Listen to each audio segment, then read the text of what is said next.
Survivor, listen carefully. When this channel reaches 1,000 subscribers, I'll choose one lucky subscriber to win an iPhone 17 Pro Max. Subscribe now and stay in the game. I was 11 years old when the world stopped answering. I remember it not because of the sirens or the smoke columns rising over the freeway, or the way my mother's hand tightened around my wrist until the bones ached. I remember it because of the radio. The morning broadcast cut off mid-sentence. A woman saying, "Please remain indoors," and then nothing.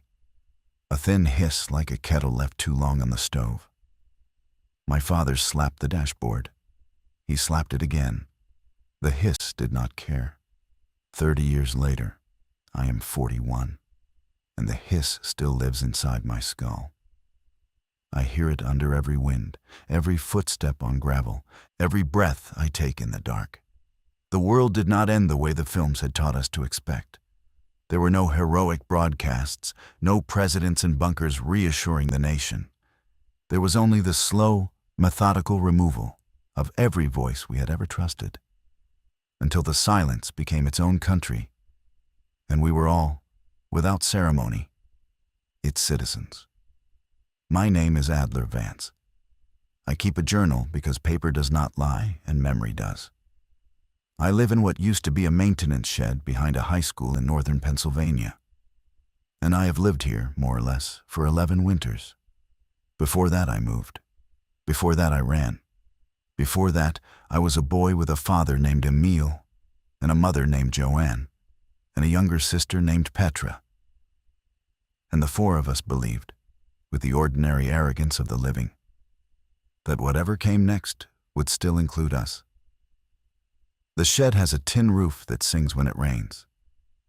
It has a workbench, a cot, a kerosene lamp I light only when the windows are bland. And it has a radio. A green Grundig, scarred at the corners with a hand crank that grinds like a bad tooth. I salvaged it from a flooded basement 9 years ago. I rebuilt the antenna using copper wire stripped from a dead dishwasher. I have turned that dial across every frequency 1,000 times, and for 9 years I heard nothing but the hiss. Until last Tuesday, I was eating cold beans from a can, listening to the wind harass the loose flashing on the roof, when a voice came out of the speaker. A man's voice, tired, middle-aged, steady the way a hand is steady when it has been steady for a long time. This is Beacon. If anyone is hearing this, the time is 6:42 in the evening, Eastern. The temperature is 41 degrees. I have been broadcasting on this frequency every evening for 9,073 days. I will continue to broadcast until I cannot. If you are alive, you are not alone. That is all I have for you tonight. I did not move. I did not breathe. The can of beans tilted in my hand, and a slow brown trickle ran down my wrist and into my sleeve, and I did not feel it. 9,073 days. I did the arithmetic twice, because the first time my hands were shaking too hard to be trusted. 24 years and 10 months. He had been speaking into the dark for 24 years and 10 months, and I had been turning the dial for only 9. The broadcast cut. The hiss returned. But the hiss was different now. The hiss had a shape behind it. A man, somewhere, alive enough to look at a clock and read a thermometer and count the days. I sat very still until the lamp guttered. Then I cranked the radio again and waited. And at 6:42 the next evening, he came back. This is Beacon. The time is 6:42. The temperature is 38. Day 9,074. If you are alive, you are not alone. I have not slept properly since. Something in me, something I had buried very carefully under 11 winters of routine, has begun to dig itself out. The first thing I did was make a list. Lists are how I have stayed alive. I write them in pencil on the backs of old grocery receipts I have hoarded for the paper. And when the list is complete, I burn it in the lamp, so nothing of my intent survives me. The list that night had 3 items.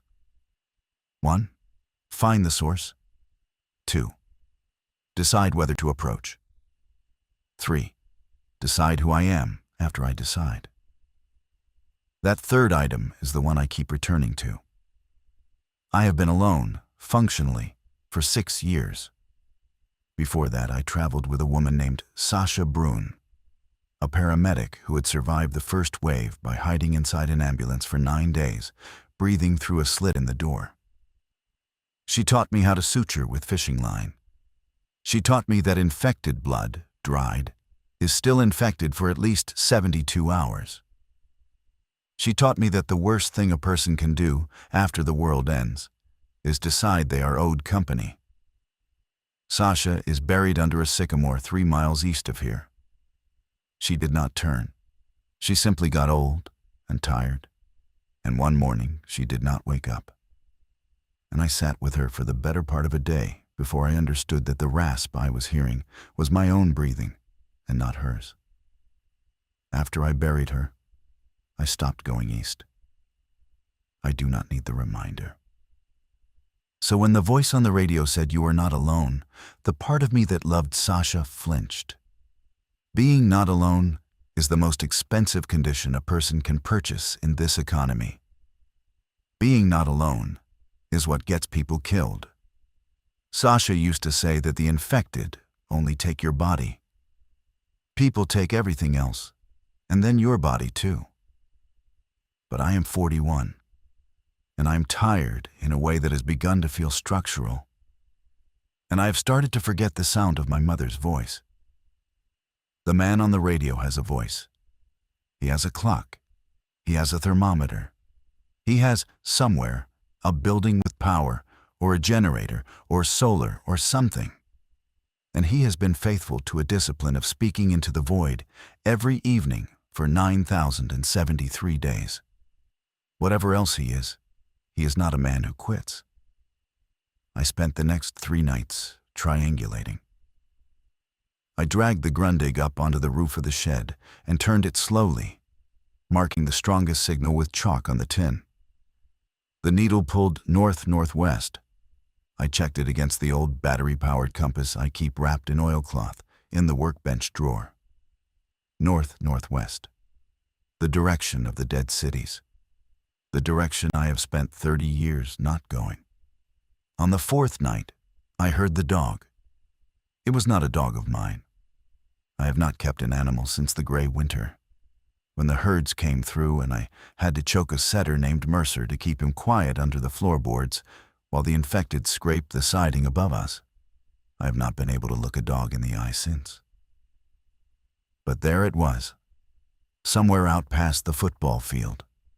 A low, single bark, the kind a dog makes when it has been trained not to bark, and has forgotten itself for 1 bad second. A trained dog means a person. A person, in my territory, means a problem. I killed the lamp. I took the rifle off the wall, the old Marlin .22 I have kept clean and oiled and seldom fired. And I went to the door. The night smelled of wet leaves and something else. Something faintly chemical, like the breath that comes off a hot transformer. I had not smelled that smell in a long time. The infected smell of it. The smell of bodies that have stopped processing their own decay and started leaking what they could not finish digesting. There were 3 of them on the football field, and behind them, walking calmly, a man with a flashlight and a dog on a leash. I went flat against the cinder block wall of the shed and watched. The flashlight was not panicked. It swept in a slow professional arc, low, never up, the way a man sweeps when he knows that light at face height is what other men shoot at. The dog walked at his left knee without pulling. The 3 infected staggered in the beam, then folded, one after another, with 3 small, precise sounds that were not quite gunshots. Suppressed. I had not heard a suppressor in 15 years, The man crouched by each body and did something I could not see, and then stood and walked on. The dog never barked again. They crossed the football field in a diagonal that would bring them within 40 yards of my shed. I had a choice. I could let him pass and hope. I could shoot him and hope. I could speak. I spoke. "That's far enough," I said, not loud. The night carried it. The flashlight died instantly. That told me more about him than anything else could have. A frightened man keeps the light on. A trained man kills it. "I'm not here for you," he said. His voice was lower than the radio voice, younger, and it came from a different place than I expected, which meant he had moved the moment he killed the light. "I'm passing through. I'll keep passing." "You're armed." "So are you, probably.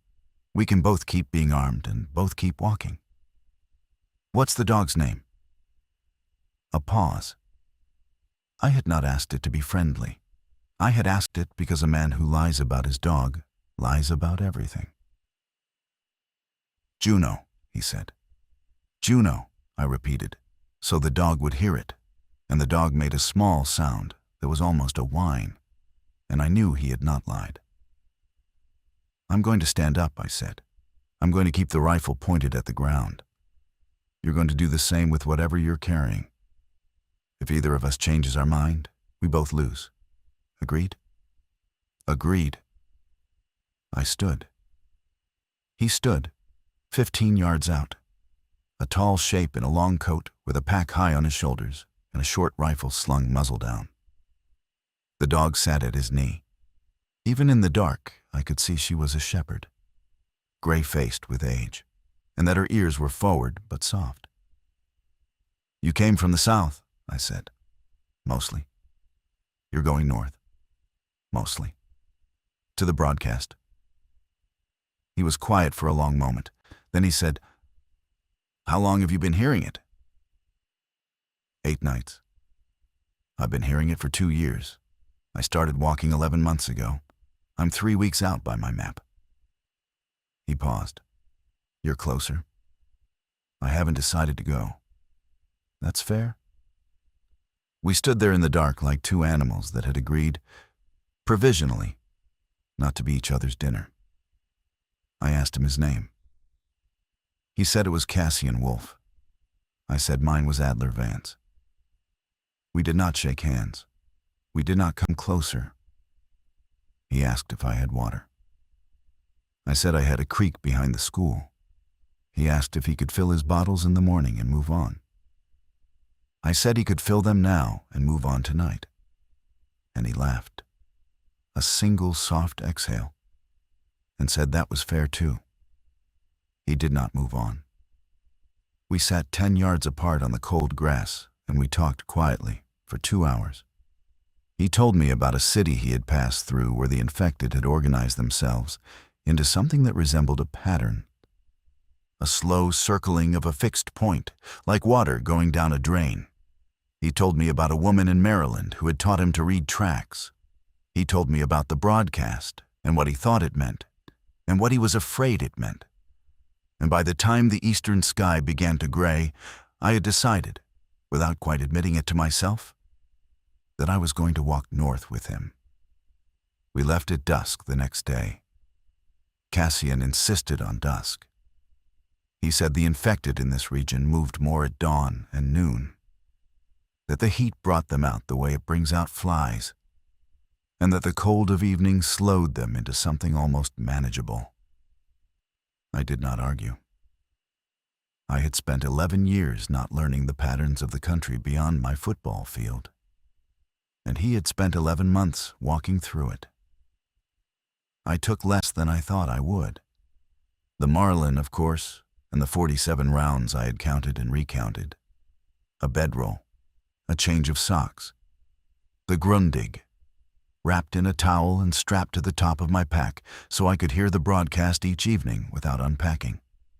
A folding knife my father had given me on my 10th birthday, which I had carried for 30 years and used exactly twice. A photograph of Petra, my sister, age 8, sitting on a porch railing with a popsicle melting down her wrist. I had not looked at it in 4 years. I put it in the inside pocket of my coat.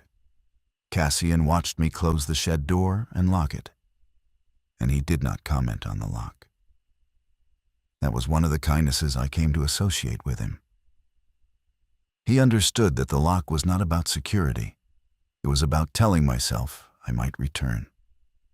We walked. The first night was the easiest. The country between the school and the river had been my hunting ground for a decade. And I knew every fallen tree and every culvert and every place where the infected liked to pool in the low ground. I led. Juno walked between us. Cassian walked third. And I learned within the first hour that his footfall was quieter than mine, which embarrassed me and which I did not mention. By the second night, we were past my map, past anywhere I had been since I was a boy. The road we followed had been a state route once. The asphalt was buckled and grown over, and in places the forest had come down across it in slow green waves. We passed a car with 4 skeletons inside, still belted, the smallest one in a child's seat in the back. Cassian did not look at them. I looked, because not looking felt like cowardice. And then I wished I had not. And then I understood why he had not. And I did not look again at any car we passed. On the third night, we found the first body that was fresh.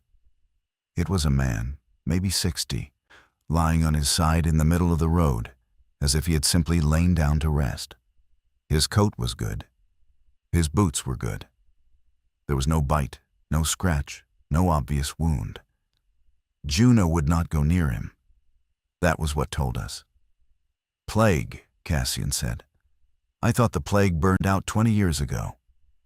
It burns out and comes back. The infected carry something. Not the turning sickness, something else. It moves through the air sometimes, in the lowlands. How do you know? He looked at me. In the moonlight, his face was very tired and very young at the same time, the way a face gets when it has done too much too early. I had a brother, he said.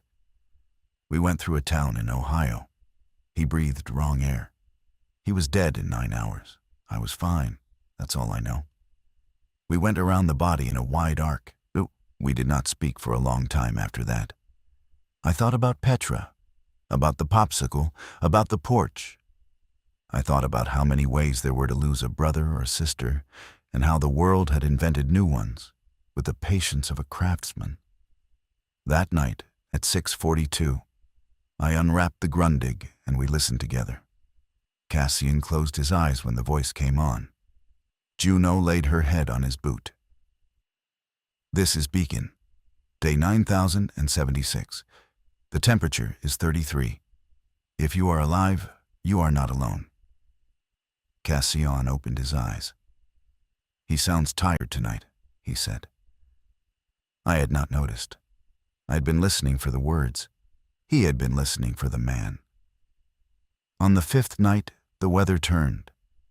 A low front came down from the lakes, and the rain started before midnight, and did not stop. We walked in it for 6 hours, because there was nowhere to stop that Cassian trusted. And by the time we found a culvert wide enough to crawl into, I had lost the feeling in 3 fingers, and the heel of my left foot was sliding loose inside my boot in a way I knew, with the resigned clarity of a man who has been cold before, meant I had opened a blister into something worse. The culvert smelled of iron and old leaves. Juno went in first, sniffed every corner, came back and sat. Cassian took that as clearance. We crawled in and pulled the packs in after us and sat with our shoulders touching for the warmth and listened to the rain hammer the road above. Take off the boot, Cassian said. It'll be fine. Take off the boot. I took off the boot. The sock came with it, half of it. the other half stuck to my heel in a wet brown ring. Cassian did not flinch. He opened a tin from his pack, and inside the tin were small folded squares of cloth and a stoppered bottle that smelled of pine and alcohol. He worked on my foot for 20 minutes without speaking. He did not apologize when it hurt. He did not warn me before he poured. When he was done, he wrapped the foot in 2 layers of cloth, outer and a strip of inner tube, and he handed me a dry sock from his own pack. "I can't take your sock," I said. "You can. I have 3. You have 1.5. I took the sock. We slept in shifts. He took first watch. I lay against the cold concrete with my coat over my chest, and I listened to the rain, and to Juno's slow breathing, and to Cassian humming, very softly, a tune I half recognized from a childhood I had stopped visiting. I did not ask him what it was. Some kindnesses you don't interrupt. When he woke me at 3, the rain had thinned to a drizzle, and he said, "There's something in the field." I came up on my elbows. Through the mouth of the culvert, I could see a stretch of wet grass, and beyond it, a line of trees. And between the grass and the trees, a shape was moving. Slowly, not the lurch of a fresh infected, not the patient drift of an old one, either. Something in between. Something that walked like a man who had forgotten he was a man, but had not yet forgotten how to use his knees. "Just one," I whispered. "For now." We watched it for almost an hour. It crossed the field 3 times, back and forth, as if it were looking for something it had dropped. At one point it stopped and stood very still and turned its face toward our culvert, and I felt Cassian's hand close around my wrist, not in panic, just in don't. And I did not move, and neither did he, and Juno did not breathe. And after a long minute, the infected turned and walked on. "They didn't used to do that," I said, when it was gone. "Do what?" "Stand still. Look. They used to be either coming or going." "They're changing." He said it without drama, the way a man reports the weather. "I've seen it 3 times now. They're not getting smart. But they're getting patient. Patience is worse." I thought about that for a long time. Patience is worse. Patience means time is on their side. Patience means the 30 years we have survived was not because they could not catch us. It was because they had not yet bothered to wait. At dawn, we crawled out of the culvert. My foot held. We walked north. The rain had washed the road clean of footprints, ours and theirs. And for a few hours, it felt almost like we were the first people who had ever come this way, which is a feeling I had not had since I was a child, and which I did not entirely trust. We came to the town on the 7th day. It had been called Marrowfield once. The sign was still there. Leaned against a fence post, the letters faded but legible. Population 4,212. Some kind of joke had been carved underneath years ago. The wood gone silver around the cuts. Give or take. Cassian stopped at the sign and stood looking at the town for a long time. From where we were, on the rise of the road, we could see most of it. A main street, a steeple, a water tower with the top half rusted through. A school with its roof partially collapsed. Smoke. That was what he was looking at. A thin column of smoke rising from somewhere behind the steeple. Cooking smoke. Too thin to be a building burning. Too steady to be a fire just lit. "People," I said. "Yes. We go around." "We can't. The river's behind it. The bridge is in the town. If we go around, we add 4 days, and the next crossing is washed out, last I heard." "Last you heard from who?" He looked at me. "A woman in Maryland." I let it go. We started down toward Marrowfield with the kind of slowness that is not caution but ceremony. The way you approach something you already know is going to cost you. The town was not empty. We saw the first watcher on a rooftop within 5 minutes of crossing the town line, a small figure with what looked like binoculars, who watched us watch him and then disappeared down a ladder. By the time we reached the main street, there were 4 of them standing in a loose semicircle in the middle of the road. 2 men, a woman, and a boy who could not have been more than 15. All of them armed. None of the weapons raised. The woman stepped forward. She was perhaps 50, with iron gray hair cropped close and a scar that ran from her jaw to the hollow of her throat. She wore a duster coat that had once been military and a holster on her hip that she did not touch. "Travelers," she said. "Passing through," Cassian said. "To? North. How far north?" Cassian hesitated. I watched her watch him hesitate. "The broadcast," he said. Something shifted in her face. Not surprise, recognition. The boy behind her glanced at one of the men, and the man did not glance back, which told me the boy was new, and the man was not. "You hear it too," she said. It was not a question. "We hear it." "How long?" 2 years for me, a week for him." She looked at me. "A week. And you packed up and walked?" "I did." "Why?" I had not been asked that yet. Cassian had not asked. I had not asked myself, not in language. I opened my mouth, and what came out surprised me. "Because I forgot my mother's voice," I said. And his voice is the first one in 30 years that sounded like it might remember mine. She looked at me for a long moment. Then she nodded once and stepped aside and said, "Come eat. We have stew. You can leave in the morning. The bridge is ours. We don't charge for crossing, but we charge for crossing in ignorance, and you'll want to know what's on the other side." We followed her. Juno walked stiff-legged, and Cassian's hand stayed near his rifle, and I understood that we had not been welcomed. We had been admitted, which is a different thing, and the difference would matter. Her name was Mireille Okafor. She had been a town councilwoman before. She had been holding Marrowfield together for 19 years. And by the end of the meal, she had told us that we were the 7th and 8th people in the last 14 months to come through walking north toward the broadcast. None of the first 6 had ever come back. The stew was venison and something starchy I did not recognize, and it was the best meal I had eaten in 9 years. I ate slowly, because to eat quickly in front of strangers is to tell them how hungry you have been, and hunger is a debt people collect on. Cassian ate slower than I did. Juno ate from a tin bowl on the floor beside him and did not look up once. We were in what had been the town library. The shelves were still there, mostly empty. The books either burned for heat over the years or rotted into the floor.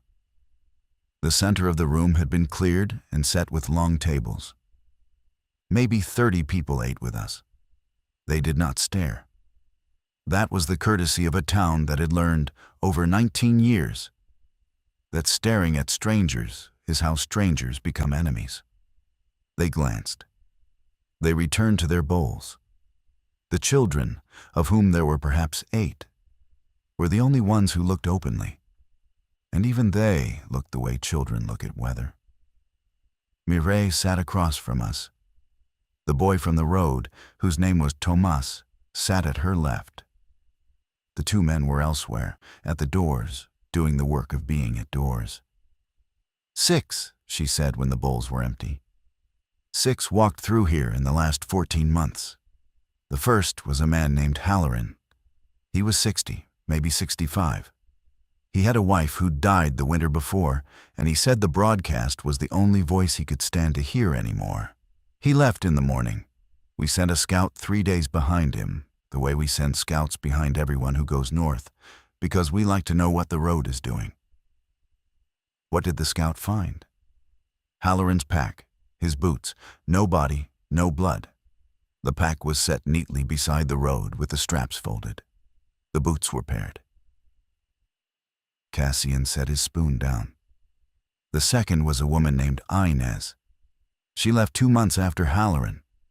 The scout found her coat folded on a stump, nothing else. Folded, I said. Folded. The third was a brother and sister. They left together. The scout found 2 backpacks, side by side, contents intact, food still sealed. The fourth was a man we never got a name from.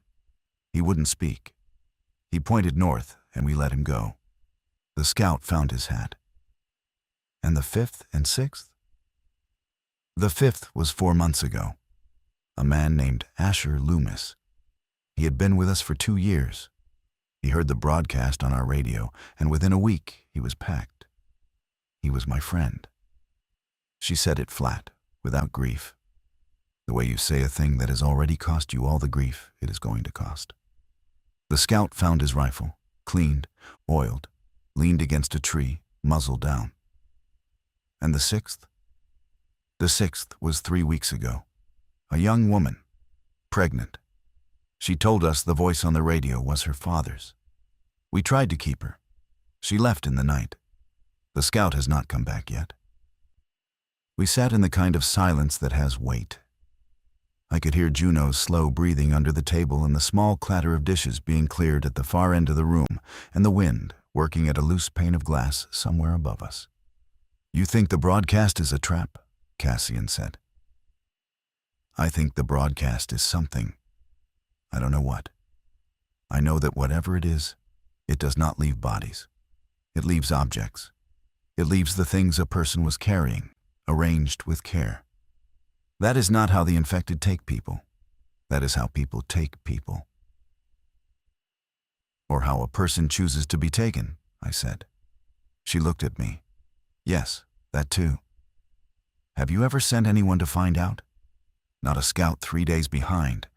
A team, armed, looking. We've discussed it. Every time we discuss it, someone in the room is the next person to walk north." I let that settle. Cassian was looking at his hands. The hands were steady, but the knuckles had gone white around the spoon he had set down. "We'll leave in the morning," he said. "I thought you would. You're not going to try to stop us?" "No. I stopped trying to stop people a long time ago. I'm going to tell you what I tell everyone who walks out of here going north. If you find out what it is, send a runner back. Even just a word on paper. Even just a mark on a tree we'll know to look for.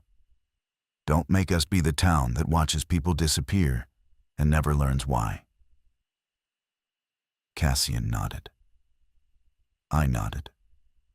Juno raised her head once and lowered it. That night, they gave us a room above the library with a real bed in it. I lay awake until almost dawn. We did not leave in the morning. What happened was that in the small black hours before dawn, the bell on the steeple rang once, hard, and then was muffled, and then rang twice more in a pattern I did not know, but Cassian did. He was up and dressed before the second ring finished. Juno was at the door. "Breach," he said. "Their signal for a breach." I pulled my boots on with hands that had forgotten, briefly, how to tie a knot. By the time we got down to the street, the town was already moving, not in panic, but in the practiced way of people who have rehearsed this. And Mireille was at the center of it, pointing, sending people in pairs to positions I could not see the logic of, but that clearly had a logic. She saw us and waved us over. "East fence," she said. 12 of them, maybe more behind. Something drove them. We don't know what. What do you need?" She looked at Cassian and then at me, and I understood that the question she was about to ask was one she did not ask of strangers lightly. "You said you've been alone 11 years, she said to me. "Can you still shoot?" "Yes." "Cassian?" "Yes." "East fence. Tomas will take you. Listen to him. He's young, but he's been doing this since he could lift the rifle. Tomas was already at my elbow. He did not waste breath on introductions. He turned and went, and we followed, Juno tight to Cassian's knee. And the three of us ran through streets I had seen for the first time only the day before. Past houses with shuttered windows and gardens dug into front yards, until we came to the east edge of town, where a fence of stacked cars and welded rebar stood 10 feet high in a long curving line. The infected were on the other side. I could hear them before I could see them, a low collective sound like wet cloth being torn very slowly. Tomas climbed a ladder onto a platform built into the chassis of an overturned bus, and we climbed up after him. And from the platform, I looked down and counted not 12, but at least 30. Pressed against the fence in a loose mass, climbing on each other, reaching, and behind them in the dark fields, more were coming. "They don't usually do this," Tomas said. His voice was very level. "They don't usually mass. Something's pushing them." "From where?" He pointed. "North." I looked north, and at first saw nothing, and then saw, on the horizon, a faint glow that was not dawn. Dawn was the other way. This was a light, low and steady and orange, the color of a fire that has been burning for a long time. Or a flare, or something else. "How long has that been there?" Cassian asked. "Started about an hour ago. They came right after." We did not talk about the light then. We shot. Tomas had taught us, in the 30 seconds it took to climb the ladder, where to put the rounds and where not to waste them. Only the ones climbing, only the ones who had gotten a hand on the top of the fence, only the ones about to come over. The rest, he said, would press themselves to death against the wire if we let them. And there were not enough of us to kill them all anyway. "Triage," he said. "Only the ones coming through." I had not shot at an infected in 7 years. I had not shot at 30 of them, ever. The first one I took came up over the fence, with its mouth already open. And I put the round through the bridge of its nose, and it dropped backward into the mass. And the mass swallowed it and forgot it. And I understood, with a calm that surprised me, that I was not going to be afraid tonight. The fear was a thing I had used up in advance, over 30 years, and there was none left for this. We held the east fence for 2 hours. When the sun came up, the infected drew back, the way they always do, not in retreat, but in fade, and the field beyond was littered with what we had stopped. And Tomas was bleeding from a cut on his forearm, where a piece of wire had whipped back and caught him. And Juno was unhurt. And Cassian was looking north at the orange glow, which had not gone out with the dawn. The glow was not a fire. It was a tower. We learned this from a man named Beck, who came in through the south gate at mid-morning with a story that he had been walking for 2 days from a settlement called the Hollow, 20 miles north-northwest, which had been overrun the night before. He had walked out with 17 other survivors. He had arrived alone. He did not say what had happened to the other 16. He sat in the library with a cup of something hot in his hands, and he shook so badly that the cup made a small, continuous sound against his teeth. The tower, he said, had appeared 3 weeks ago. No one had seen it built. One morning, it was simply there, on the ridge north of the hollow, a steel lattice, perhaps 100 feet tall, with a platform at the top, and on the platform, a light. The light came on at dusk and burned all night and went out at dawn. It was orange because of the housing, he thought. He was not sure. He had only seen it from a distance. The infected, he said, were drawn to it. Not all of them, not at first, but night by night, more. They walked toward the tower, and they did not come back. The Hollow had thought this was good news. The Hollow had thought that whoever had built the tower was doing them a favor, drawing the infected away. The Hollow had been wrong. 3 nights ago, the tower had gone dark for one night. Just one. And on that night, every infected the tower had drawn in had turned around and come back all at once, in a wave the Hollow's walls had not been built for. And then the tower came back on? Mireille asked. The next night, yes. And the infected went back to it. Most of them. Some stayed. We were finishing the ones that stayed when the second wave came. I don't know where the second wave came from. I don't know if the tower called them or if they were already coming. Mireille was very still. Cassian was very still. I was the one who said it. The broadcast. They all looked at me. The broadcast is on the same frequency every night. Same time, same words. Whoever runs the tower can run the broadcast. Whoever runs the broadcast can run the tower. If the tower draws the infected, the broadcast draws the people. To what end? Mireille said. I did not have an answer. Cassian did. To clear the country, he said. Slowly, quietly. Pull the infected to one place. Pull the survivors to the same place.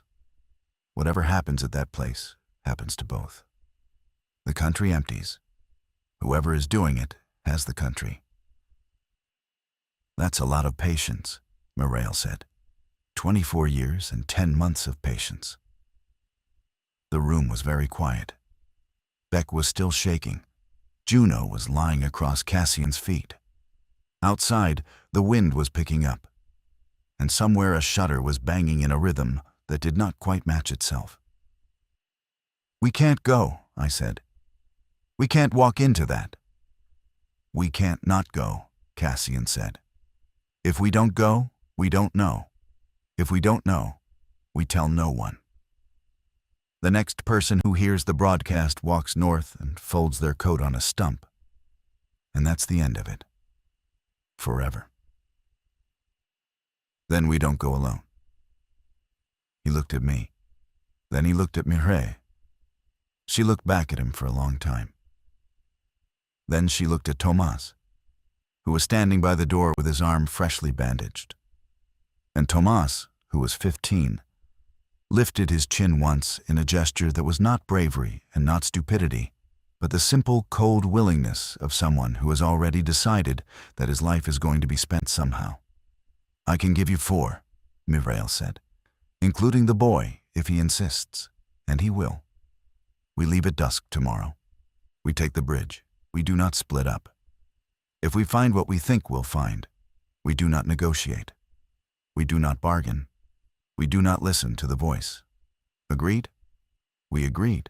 All of us. Even me, who had spent 30 years agreeing to nothing. The 4 Mireille gave us were Thomas, a quiet woman named Serge, who had been an electrician before and who carried a long-handled wrench in her pack like a weapon and a tool and a faith.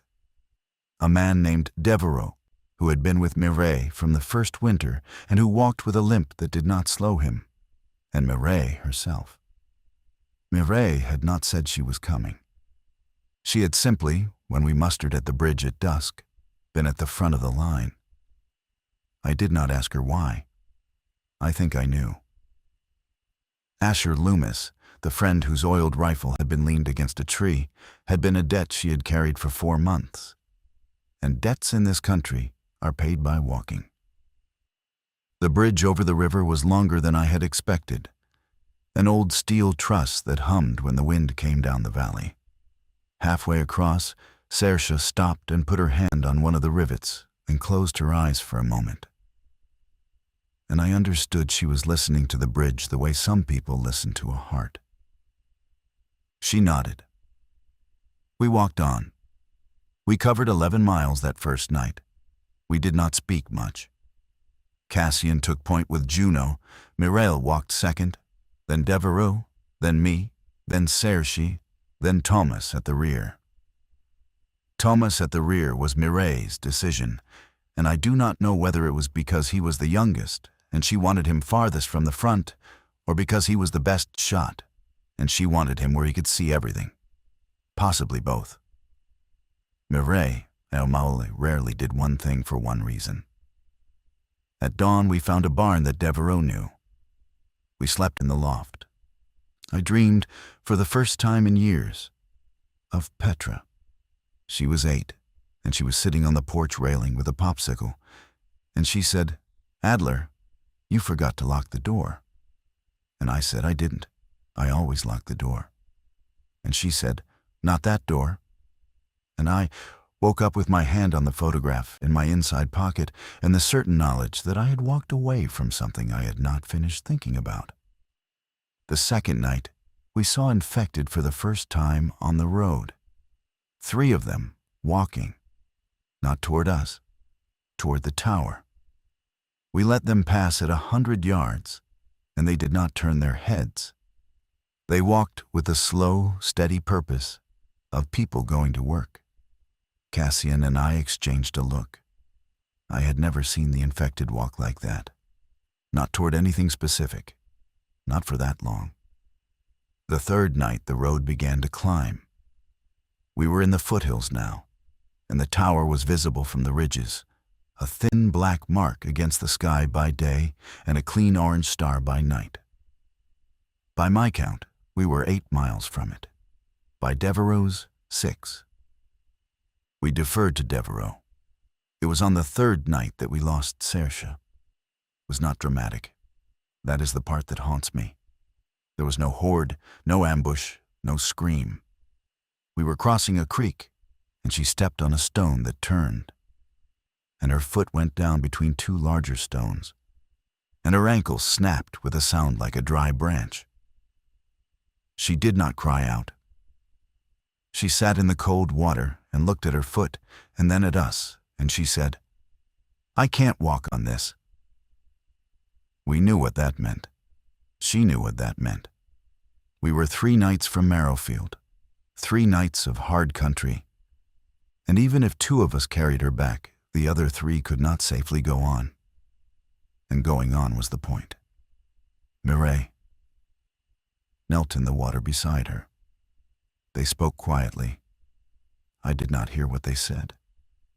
After a few minutes, Saoirse nodded, and Mireille stood, and Saoirse unslung her pack and handed it up to Thomas, and she kept the wrench. "There's a culvert a 1/4 mile back," she said. "I saw it. I can crawl. I have food for 6 days. If you come back this way, you come find me. If you don't, you don't. And that's fine." "That's not fine," Thomas said. "It's fine, Thomas." She looked at him with something very tender and very tired. "Go finish this. Come back if you can." We left her at the culvert. We did the work of getting her there, of stacking what cover we could around the mouth, of leaving her the better of 2 rifles. Devereaux stayed with her for a long time, and when he came out his face had been crying and was not crying anymore. We walked on. I have not, in the years since, allowed myself to imagine what her last days were like. There are some imaginings that are not honest investigation, but indulgence, and that one would be indulgence. The 4th night, we came within sight of the hollow. What was left of it? Well, the walls had been good walls, the kind built by people who had time and intention. But the gates were open now, and the gates had been opened from the outside. We did not go in. We circled it at a 1/2 mile. Beck had told us how many had lived there. 240. We saw from the ridge perhaps 30 bodies in the open. The rest were inside or had been taken or had been pulled north. The wind that came off the hollow smelled of the chemical sweetness I had not smelled in 11 years. The smell of the football field the night Cassian arrived. But multiplied past arithmetic. Cassian put his hand on Juno's head, and she leaned into his leg, and that was the closest thing to grief either of them showed. We made camp that night in the lee of a fallen silo, 2 miles past the hollow, and we did not light a fire. The tower was close enough now that we could see the platform at the top, and on the platform, in the orange glow of the light, something that might have been a small structure. A shed, a booth, something a person could sit inside. "Tomorrow night," Devereaux said. "Tomorrow night," Mireille agreed. "What's the plan?" Thomas asked. Mireille looked at Cassian. Cassian looked at me. I looked at the tower. "We don't go up it," I said. "Not first. Whoever runs it isn't on it. Nobody sits on a tower 100 feet up for 24 years. The broadcast is from a building. The tower is the lure. We find the building. We find the building by finding the cable. There has to be a cable from the building to the tower. We find where the cable goes into the ground at the base of the tower, and we follow it back." Cassian nodded slowly. "And when we find the building? We listen first. We don't go in until we know what we're going into. And if we don't like what we hear?" I did not answer that. None of us did. Mireille took first watch. I could not sleep. I sat with my back against the silo, and I unwrapped the Grundig, for the first time since the bridge. And I cranked it, Asana, and at 6:42, the voice came on. "This is Beacon, day 9084. The temperature is 29. If you are alive, you are not alone." The same words, the same voice. The voice was, if anything, a little stronger tonight, a little less tired, as if the man at the microphone had had good news today, or had received guests. Cassian came and sat down beside me. He did not say anything for a while. Then he said, "I don't want him to be what we think he is." "I know. I've been listening to him for 2 years. I've walked 11 months. I've lost my brother and a dog before Juno, and a woman I would have married. I came because of his voice. I know. If he is what we think he is, then everything I did to get here was the thing he did to me." I thought about that for a long time. About a man speaking the same words every night for 24 years, knowing the words were a fishhook. About what it would take over 24 years to keep your voice that steady while doing that. About whether it could be that. About whether it could also be something else. Something I did not yet have the imagination for. "Maybe it isn't him," I said. "Maybe the voice is one thing and the tower is another. Maybe they only share a frequency by coincidence. Or maybe he doesn't know. Maybe. We'll find out." "Yes." He paused. "Adler, if it is him, if he is doing this, I need you to promise me something." "What?" "Don't let me listen to him when we get in. Don't let me hear him speak in person. I'm not sure I'm strong enough to hear that voice and do what would need to be done." I promised. I have kept very few promises in my life, as carefully as I kept that one. We moved at dusk on the 5th day. The base of the tower was in a cleared field, a flat acre that had been bulldozed at some point and kept clear by something or someone. There were no infected in the field, which was the most frightening thing about it. They were everywhere else. We had counted in the approach almost 200 of them in the woods around the ridge, all moving slowly, all moving toward the tower, all stopping at the edge of the field as if the field were water and meant they could not swim. "There's something at the edge," Devereaux whispered. We were on our bellies in tall grass at the field's northern edge. "Look at the ground." I looked. There was a thin line in the dirt, a furrow, running the perimeter of the field. In the furrow, faintly, a glint. Wire, or pipe, or both. "Current?" Mireille said. "Or sound, or smell. Something they don't cross." Cassian was looking at the base of the tower. Cable comes down the north leg, he said. Goes into the ground. Heads east. I looked east. East was a low rise, and behind the low rise was the dark line of a tree-covered hill. And on the hill, I now saw the shape of a roof. Low, long, almost flat. The kind of roof you put on a building you do not want seen from the air, in a world that no longer had aircraft to see it. We circled. It took us 2 hours to come up on the building from behind. It had been a research station of some kind before.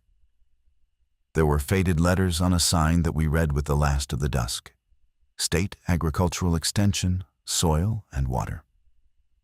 Below that, more recently painted in clean white letters, Keep Walking. That was the first thing that made me reconsider. A trap does not put up a sign telling you to keep walking. A trap invites. A trap opens the door. Keep walking was the kind of thing a man writes when he is tired of visitors he did not invite. We crouched at the tree line for a long time. There was a light on inside the building, a single window glowing yellow. The warm yellow of a real lamp, and not the cold orange of the tower. There was a chimney with smoke coming out of it, thin and clean, the smoke of seasoned wood. There was, I could now hear, very faintly, music. Not a recording, a real instrument, a guitar, badly played. The same 3 chords repeating in a slow, exhausted loop. He's alone, Cassian whispered. We don't know that. No one plays guitar that badly in front of company. I almost laughed. I did not. Mireille looked at us both and held up 4 fingers and then pointed. Devereux around the left side, Tomas around the right, herself and Cassian and me to the door. Juno would stay with Devereux. Juno did not like this, and showed it with one small whine, which Cassian silenced with a hand. We went in slowly. The back door was unlocked. The hallway inside was clean. There were framed photographs on the walls, old ones, of fields and tractors and people in sun hats. There was a smell of coffee. Real coffee. I had not smelled real coffee in 26 years. We followed the music. It came from a room at the end of the hallway. The door was open. The light spilled into the hall in a long yellow rectangle. Cassian stopped at the edge of the rectangle. He looked at me. I had promised him. I stepped in alone. The man at the desk was old. Not as old as I had expected from the voice, but old. Perhaps 70. He wore a wool sweater and reading glasses, and he was tuning the guitar across his lap.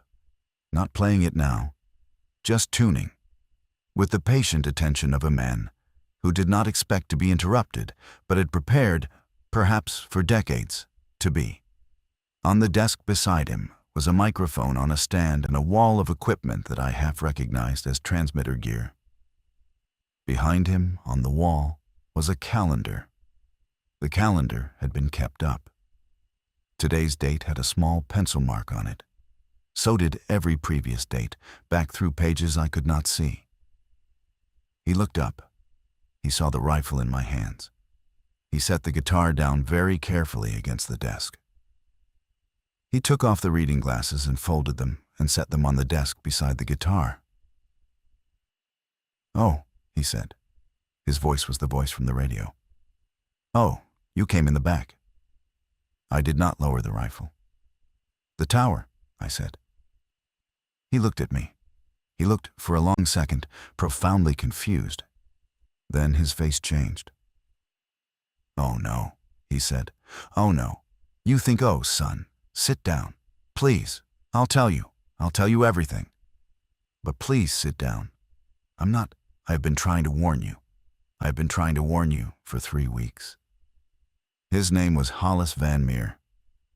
He had been a county extension agent before the world ended, then a survivor, then a hermit, then by what he described as accident and obligation, in equal parts the man with the radio.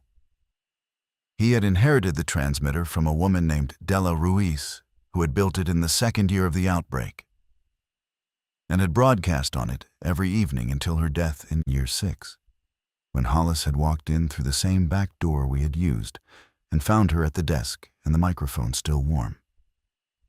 "She made me promise," he said. He was sitting now, hands flat on the desk, palms up, in a posture I recognized as one a careful man adopts when armed strangers are in his house.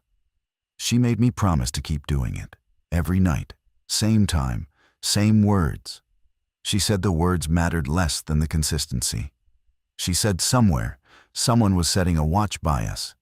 She said if we ever missed a night, they would think we were gone. And they would die a little, and we did not have the right to do that to them.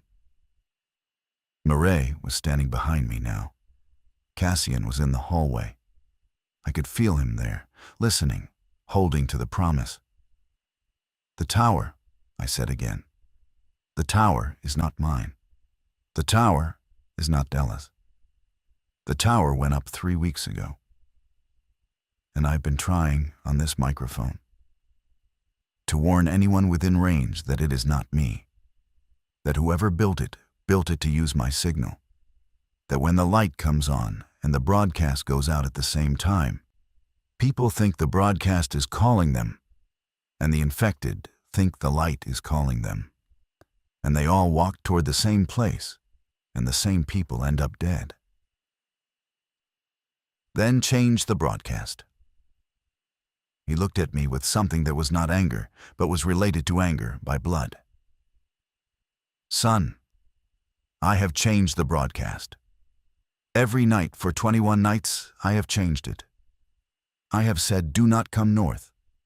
There is a tower. Do not come north. Stay where you are. I have said it for 40 minutes at a time until my voice gave out. Every night, when I check the recording, when I crank the tape back and listen, the broadcast that went out was the old one. This is Beacon. Day so-and-so. The temperature is so-and-so. If you are alive, you are not alone. The same words, always the same words. Someone is overriding my signal. Someone is taking what I send and replacing it with what Della used to send before they kill me on it." I lowered the rifle. I do not remember deciding to. My arms simply gave up the position. "Show me," Murray said. He showed her. He showed all of us, once we had brought Cassian and Devereaux and Thomas and Juno into the room. And Hollis had made, with shaking hands, a pot of the real coffee. He showed us the tape recorder where he made each evening's broadcast in advance, on the hour, in case he died before transmission. He showed us the override box he had not built, which had appeared on his wall 4 weeks ago, screwed into the drywall in the night while he slept. He showed us the small red light on the override box, which came on at 6:42 and went off at 6:43, and which he could not unscrew, because he had tried and the screws had been welded. "They were here," he said, "whoever they are. They were in this room, while I slept. They put that on the wall, and they left, and I have not seen them, and I do not know who they are." "How do they sleep?" Cassian asked. It was the first thing he had said. He was standing in the doorway, looking at Hollis, and his face was very strange. Hollis looked back at him without recognition, because he had no way of knowing that for 2 years this man had walked towards his voice. "How do they sleep?" Cassian said again. "Whoever did this, how do they sleep at night?" "I don't know, son." "Don't call me son." Hollis nodded slowly. He did not call him son again. We sat in that room for a long time. The coffee was so good it made my eyes water, and I do not think it was only the coffee. Tomas drank his too fast and burned his tongue and did not complain. Devereaux did not drink his. Mireille drank hers and watched Hollis the way she had watched me at the meal in Marrowfield. And at the end of it, she said, "The tower goes down tonight. we did not all go to the tower. Hollis stayed with the transmitter. He insisted, and Mireille agreed, that if we destroyed the tower without changing the broadcast would still be a hook for whoever built the tower next. He sat at the microphone and he waited for 6:42. And at 6:42, he spoke into it the warning he had spoken for 21 nights. Do not come north. Do not come north. The tower is a lie. Stay where you are. And Devereaux stayed with him with a second rifle and orders to shoot anyone who came through the door who was not us. The rest of us walked back to the field with the wire furrow. The tower's orange light had come on at dusk, and the infected were pressed against the invisible edge of the field. Hundreds of them now, swaying, the chemical smell so thick I could taste it. Cassian had a length of date cord from Hollis's old soil survey supplies, and a hand-cranked initiator and the patience to use them. Tomas and I covered him with rifles, while he crawled out across the field on his belly, the way a man crawls who has done it before and has lost a brother doing it. He set the cord at the forelegs of the tower. He crawled back. The crawl back was slower than the crawl out. The infected had begun, somehow, to sense him. 2 of them had broken through the perimeter and were drifting into the field. And Tomas put both down with 2 clean shots from the rise. And Cassian made it to the tree line and rolled into the grass beside me and lay on his back breathing for 30 seconds before he sat up and looked at Mireille and nodded. She turned the crank. The tower did not fall the way I'd imagined. The legs went first, all 4 together, and the tower stood for a long second as if it had not noticed. And then it leaned, slowly, almost gracefully. And then it crashed sideways into the field with a sound that was more felt than heard. The orange light went out before it hit the ground. The infected in the woods did not react. They did not turn. They did not flee. They simply, after a long moment in which the night seemed to listen to itself, began to drift apart, as a crowd drifts apart when whatever held it together has ended. We walked back to the building. The light in the window was still on. The smoke was still rising from the chimney. We came in through the back door, and Hollis was at the microphone, and the red light on the override box was dark. It went out when the tower fell, he said. Whatever it was, whoever they were. The override was on the tower. I think it was always on the tower. Speak, Mireille said. He spoke, into the microphone. The real words this time, his own. He said his name. He said he was a man. He said he had been broadcasting for 24 years and 10 months, and he intended to broadcast for as many more as his lungs allowed. He said there had been a tower. He said the tower was down. He said if you had been walking north because of his voice, you should stop and go home and tell anyone you met that the voice on the radio was a man with a coffee pot and a badly tuned guitar and no army, no compound, no salvation to offer beyond the fact of his own continued breathing. He said the words I had heard 9 times in 9 nights. But this time, he said them slowly. And he meant them. And at the end, he added one more sentence that had not been in the script. And to the people who built the tower, I am still here. I am old, but I am still here. And the people who walked to me tonight are still here. And if you come, you will find that the voice you tried to use was not the only voice into this country. Good night. He clicked off the microphone. The room was very quiet. Tomas was crying, silently, in a corner, in the way of a boy who has done a man's work and only afterward remembered he is a boy. Juno was asleep across Cassian's feet. Mireille was looking at me, and I was looking at her. And neither of us was sure what came next, except that something did. We buried no one at the tower. There was no one to bury. We walked back south at first light, slower than we had come, And at the culvert we found Saoirse still alive, fevered but alive. And Devereaux carried her on his back for the last 3 days into Marrowfield. She kept the foot. She walks with a cane now. She still carries the wrench. Cassian stayed in Marrowfield through the winter and then walked east, with Juno, to find the woman in Maryland who had taught him to read tracks. I do not know if he found her. I hope he did. I went home to the shed behind the school. I cleaned it. I unlocked the door I had locked the night I left. And I sat at the workbench. And I cranked the Grundig, and at 6:42, Hollis came on. And he said his real name, and he said the temperature, and he said if you're alive, you're not alone. And this time, after 30 years of silence and 1 season of walking, I understood that he was not calling me anywhere. He was only, at last, telling the truth. I wrote it down. Paper does not lie.